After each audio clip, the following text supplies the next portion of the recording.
pagkukwento. Nais ko munang batiin ng ating mga manonood, tagapakinig at higit sa lahat, ang ating mga minamahal na guro. Magandang araw sa inyong lahat. Handa na ba kayong makinig? Aba, mainam naman. Ngayon ay babahagi ko sa inyo ang kwentong may pamagat na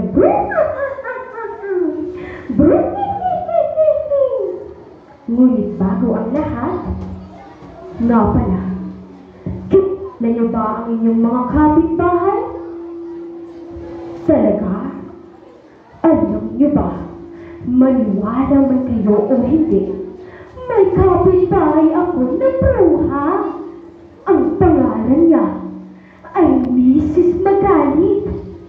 Patay ang buhok niya, manaalambre ito. Malaki ang butas ng kanyang ilong.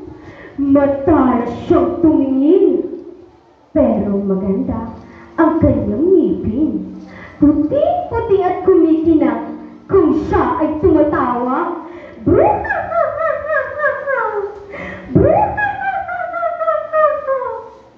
Humahagalpak ng tawa si Mrs. Magalit noong nanunood siya ng mga komedyanteng artista sa plaza.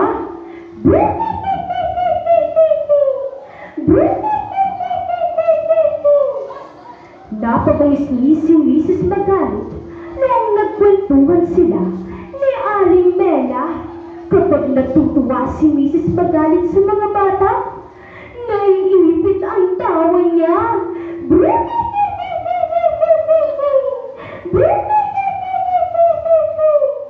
Humahagit siya habang kinunod ang mapintang kong pisngi. Bakit ko nasabing bruha si Mrs. Magalit?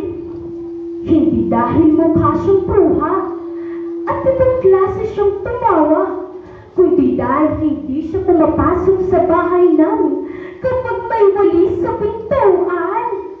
Sabi ni Lola, sumalangit lang ang kanyang kaluluwa. Ang mga bubut-buwa raw takot sa bahay na malinis. Pananggalaban sa kanila ay walis tampo sa may pinto. Mayroon pang dahilan. Kaliwang kamay ang pansubo ni Mrs. Magalit. Ganyan daw ang mga bubut-buwa kung kumain.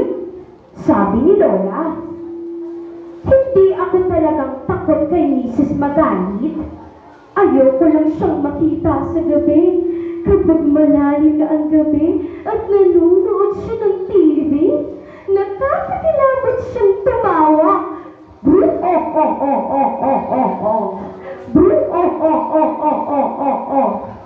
Dumadagundong ang malulutong niyang halakhak para tuloy nararamdaman kong nanginginig ang lupa. Noong minsang lalapa si Alit, lumipad ang mapuputi at makikinang niyang ngipin.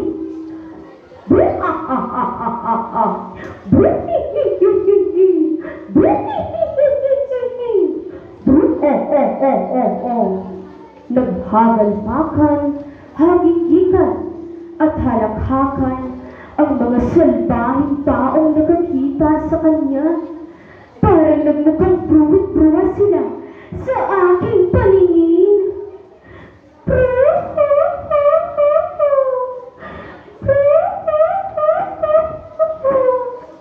Humihigbi si Mrs. Magalit habang pinupulot ang nabunin niyang pastiso. Naawa ako sa kanya, kaya inalalayan ko siya. Napalaan kami sa aming bahay at minabuti kong yayain siyang pumasok para makapagpahinga. Nakalimutan kong kalilinis lang ni nanay at naiwan niya ang walis sa may pintuan. Papasok kaya si Mrs. Magalit? Tingnan natin. Nako, hindi na ako papasok, iha. At marumi ang aking tsinelas. Pinilit ko pa rin siyang pumasok at pumayag naman siya. Laking gulat ko nang hindi siya natakot sa walis. Inalok ko si Mrs. Bakit ng merienda. Ginamit niya ang kaliwang kamay sa pagsubol ng biskwit. Alam mo, Iha, nirarayuma itong kanang kamay ko, kaya hindi ko na makalat. Napahiya ako. Maling-mali ang aking akala. Bruha si Mrs. Magalit. Tinitigan ko siya ng gusto at aking napuna na matanda na siya. Maputi na ang mukhang patay niyang buhok. Malaki ang butas ng ilong niya dahil medyo hirap na siyang huminga. Matalas siyang tumingin dahil malabo na ang kanyang mga mata. Alam mo, Iha, mahirap tumandang mag-isa. Wala na akong asawa, walang anak, at walang apo tulad mo. Ang lungkot-lungkot ni Mrs. Magalit, kaya binuksan ko ang TV para siya maaliw. Sabay kaming nanood ng komedya. Ang hagalpak niya. Ang bungis-ngis ko. Ang hagit-git niya. Ang halakhak ko. Ang panahaw namin dalawa nang magkandaiyak na kami sa katatawa. Simula nun ay hindi na bruha ang tawag ko kay Mrs. Magalit, kundi, ano?